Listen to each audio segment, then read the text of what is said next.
Hola, ¿qué tal, apreciables alumnos del curso sabatino de Introducción a la Psicología Clínica del profesor Francisco Javier Villalobos y público en general? Espero que se encuentren muy bien. Para los que aún no me conocen, mi nombre es Alejandra Silva.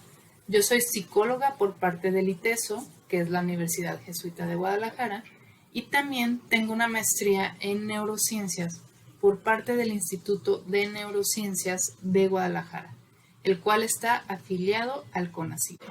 En este instituto colaboré en un laboratorio en el que desarrollamos investigaciones relacionadas con la neurofisiología de la atención, utilizando electroencefalografía como técnica de registro y análisis.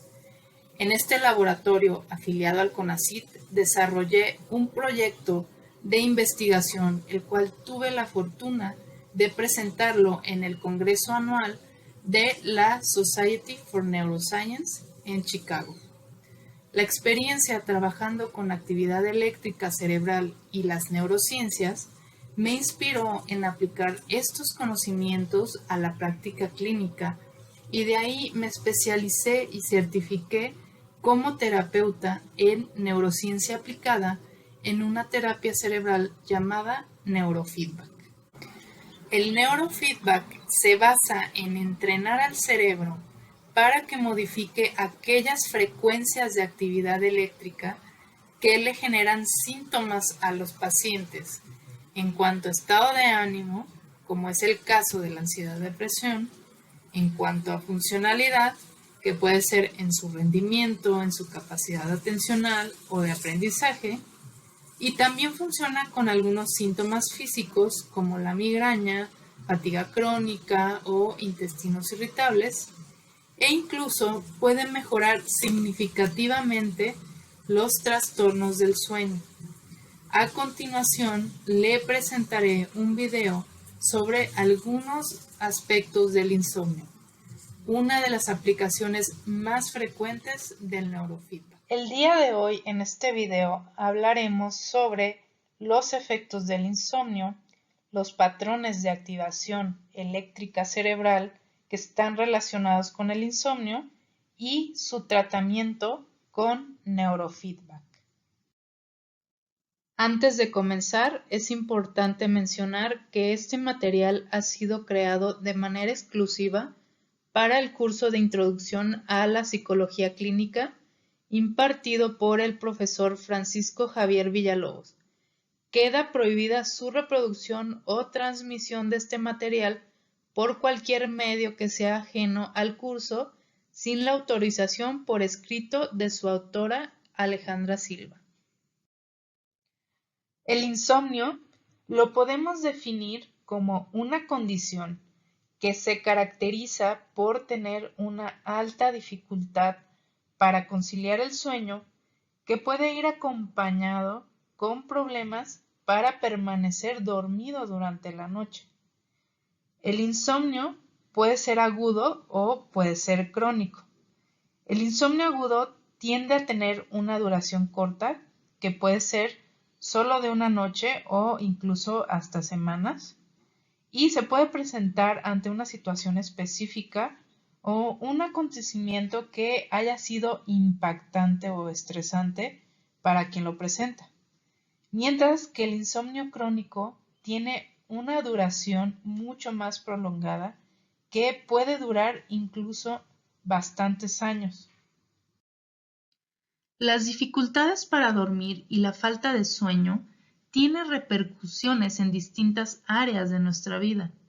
En primer lugar, nos generará un estado de somnolencia diurna y falta de energía durante todo el día. También puede alterar nuestro estado de ánimo, provocando cambios de humor, nos puede generar niveles de estrés y ansiedad más altos e incluso a largo plazo se puede desencadenar síntomas de depresión.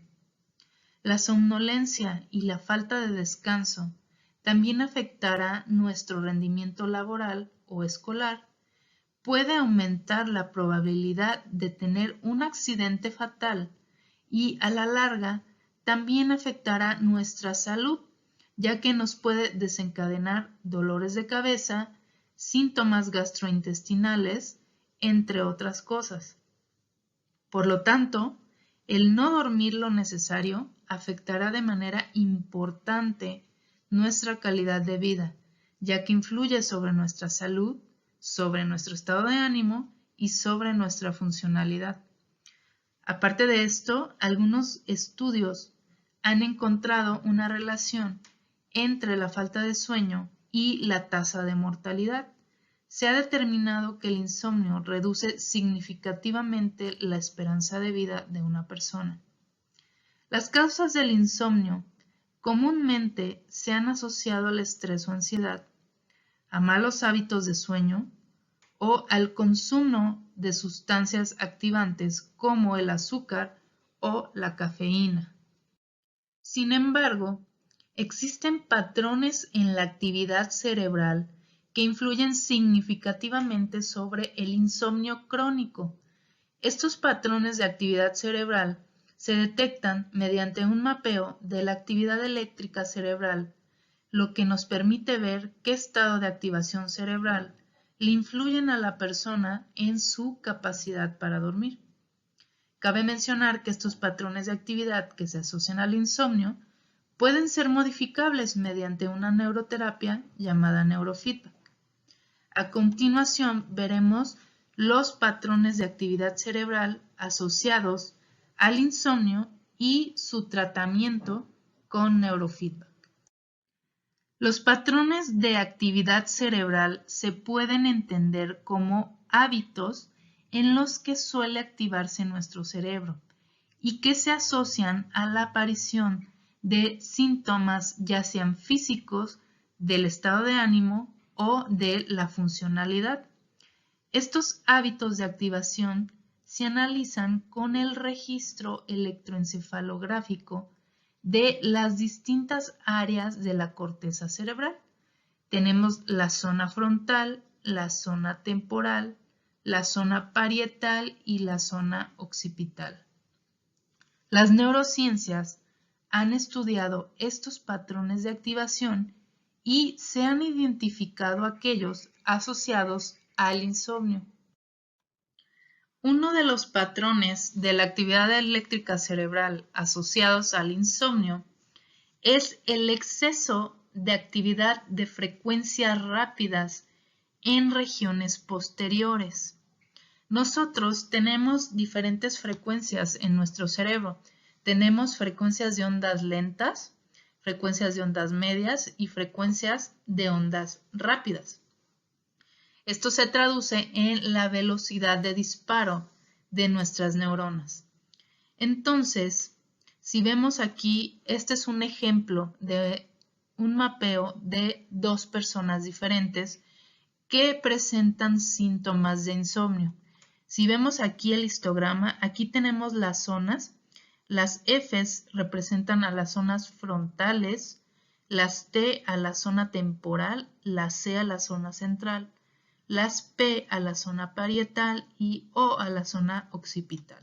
Entonces, de la parte temporal, parietal y occipital ya se considera región posterior. Entonces, si vemos aquí, vemos el porcentaje de ondas lentas, porcentaje de ondas medias y porcentaje de ondas rápidas. Como vemos aquí, hay un exceso de actividad rápida en esta zona. Si vemos aquí, la parte occipital es la parte posterior, la que está más atrás de nuestra cabeza, y vemos que esta persona en ojos cerrados, que es esta línea de aquí, el 40% de su actividad es actividad rápida. Entonces, eso le está generando los síntomas de insomnio. Y si vemos aquí, esta es otra persona que presenta el mismo patrón e igual tiene dificultades para el sueño. Entonces vemos aquí la zona posterior y vemos que hay exceso de actividad rápida en la parte de atrás. En esta diapositiva podemos ver representadas todas las frecuencias de actividad de los mapeos. Entonces, este es el mapeo de una persona que presenta síntomas de insomnio. Si vemos aquí está la condición de ojos cerrados, ojos abiertos y tarea. Y aquí está dividido las cabezas en frecuencias, empezando con las frecuencias más lentas, que son las ondas delta, después las ondas teta, alfa, y aquí empezarían las ondas beta, que son ondas ya más rápidas. Las ondas beta, en especial las ondas beta que son beta 2, o sea, las ondas más rápidas consideradas en la frecuencia de beta, no son funcionales en estado de reposo, ya que eso se ha asociado frecuentemente con síntomas de estrés, de ansiedad, irritabilidad, y con el insomnio sí aparece en regiones posteriores. Aquí sí vemos las cabezas, vendría siendo la nariz aquí adelante y la parte de atrás. Entonces aquí tengo encerrado la frecuencia de beta, que es la más rápida, que es de 23 a 38 Hz.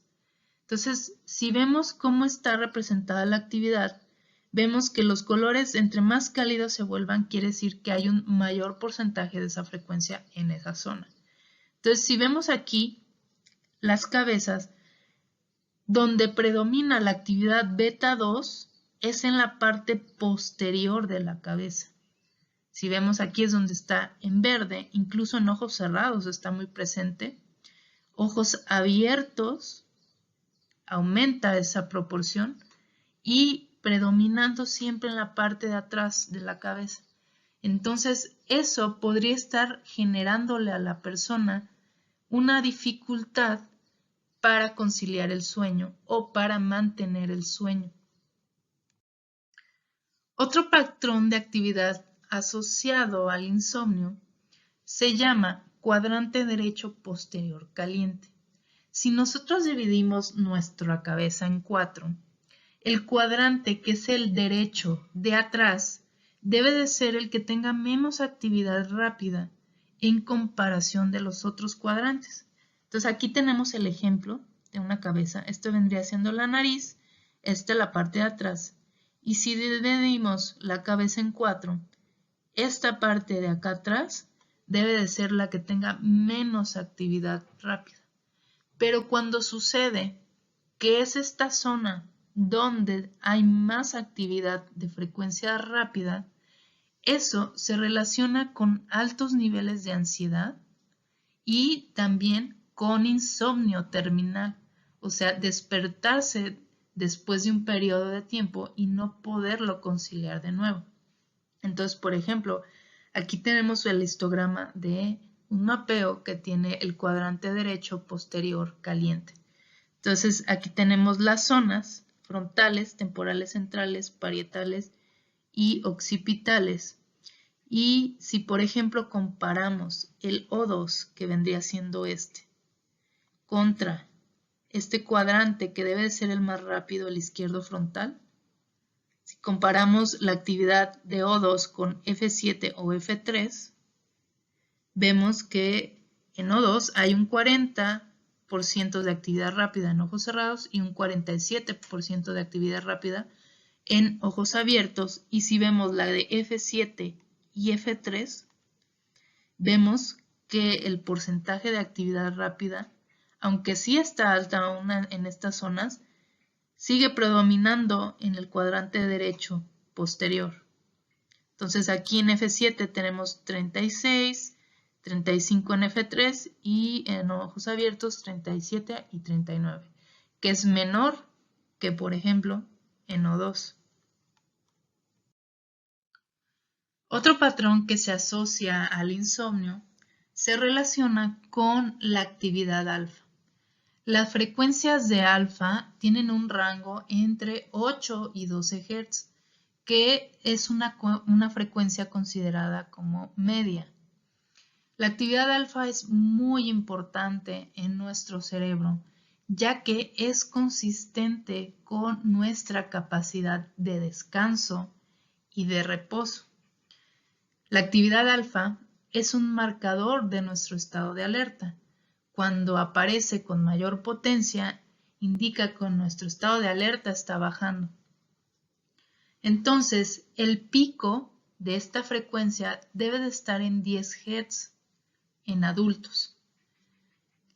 Quiere decir que es la frecuencia en la que está predominando esta banda de 8 a 12. Cuando el pico está por debajo de los 10 Hz y esto aparece en las regiones posteriores, esto afectará al sueño. Si vemos aquí, este es un mapeo de una persona que tiene problemas de sueño. Y vemos aquí todas las zonas otra vez, frontales, temporales, centrales, parietales y occipitales. Y vemos la frecuencia pico de alfa. Tiende a estar baja. Entonces, si vemos la parte posterior, el pico está por debajo de los 10 Hz. Y esto entonces está afectando a la persona en su capacidad para dormir. La reversión de beta posterior es uno de los patrones que también está asociado al insomnio. Se espera que la parte de atrás de nuestro cerebro tenga menos actividad que la parte de adelante de nuestro cerebro, porque la parte de adelante es nuestra zona ejecutiva, debe de tener más actividad rápida que la de atrás. Pero cuando hay esta reversión, que hay más actividad rápida atrás que adelante, esto se relaciona tanto con ansiedad, con problemas para conciliar el sueño y despertares frecuentes. Aquí vemos unas gráficas de un mapeo de una persona que tiene problemas para dormir y aquí vemos cómo está representada la actividad beta, que es de 15 a 38, en diferentes condiciones. Aquí en ojos cerrados, ojos abiertos y tarea. Y de este lado se representan las zonas frontales y de este lado las zonas posteriores de atrás de nuestro cerebro. Entonces vemos que la relación está invertida. Si vemos aquí cómo empiezan las zonas frontales, que es F3, CZ, F3, contra su contraparte, que es la parte de atrás, cómo hay una mayor proporción de actividad beta en la parte de atrás. Si vemos esta relación, está hacia arriba cuando debería estar así hacia abajo. Ojos abiertos se ve más marcado esta relación, por ejemplo, en F4 y O2. Cómo está esta relación, hay una gran cantidad de actividad rápida y está al revés. Y en tareas también se afecta esta relación aún más. Y por último, voy a hablar de un ritmo que está asociado a la capacidad de conciliar el sueño. Este se llama ritmo sensorio-motor y tiene una frecuencia de 12 a 16 Hz. Se llama sensorio-motor porque aparece en la banda sensorio-motora de nuestro cerebro, que vendría siendo estas zonas, C3, CZ y C4. Y este ritmo en esta zona debe de estar al menos al 10%. Entonces, si vemos el porcentaje del ritmo sensorio-motor en esta zona, en esta persona está muy por debajo del 10%. Entonces, probablemente esto esté influyendo en esta persona en la capacidad para conciliar el sueño. Cuando nosotros nos vamos a quedar dormidos, aparecen unas frecuencias que se llaman espigas del sueño, que están en la frecuencia del ritmo sensorio-motor, y esto nos ayuda a quedarnos dormidos. Entonces, cuando este ritmo es bajo, va a influir en la capacidad de conciliación del sueño.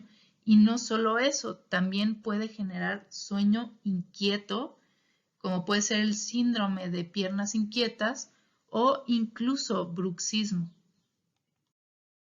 Los patrones de actividad cerebral que se han asociado a diferentes síntomas, como por ejemplo los del insomnio, se han estudiado y determinado gracias a las neurociencias. Sin embargo, también existe neurociencia aplicada que se basa en métodos de intervención que modifiquen los patrones de actividad cerebral que se asocian a síntomas o padecimientos. Esta neuroterapia se conoce como neurofeedback. El neurofeedback se puede entender como una neuroterapia que es no invasiva y que se basa como primer paso en la comprensión de los patrones de actividad cerebral que son estables en el cerebro de las personas, o sea, que son hábitos cerebrales y que están relacionados a diferentes dificultades. Esto se puede conocer mediante un mapeo cerebral. Y posteriormente se realiza la terapia, que es un entrenamiento cerebral orientado a modificar aquellos patrones de actividad en el cerebro de los pacientes y que le están provocando diferentes tipos de malestares, como en el insomnio en este caso, y así poder lograr un funcionamiento cerebral mucho más equilibrado. Con el entrenamiento con neurofeedback, la persona puede tener un mayor control de sus síntomas y disminuirá el malestar en cuanto a frecuencia, duración e intensidad, por lo cual mejorará significativamente su calidad de vida. El neurofeedback se realiza registrando la actividad eléctrica cerebral y mandando una retroalimentación en tiempo real de cómo está funcionando esa zona. Con la retroalimentación, el cerebro aprende a disminuir aquellas frecuencias que tiene de más o a aumentar aquellas que tiene de menos. Entonces, esta es una ventana de un entrenamiento con neurofeedback en el que se pretende disminuir las frecuencias rápidas en 4 zonas. Entonces aquí vemos el canal 1, que es una zona, canal 2, canal 3 y canal 4. Entonces está entrenando 4 zonas a la vez.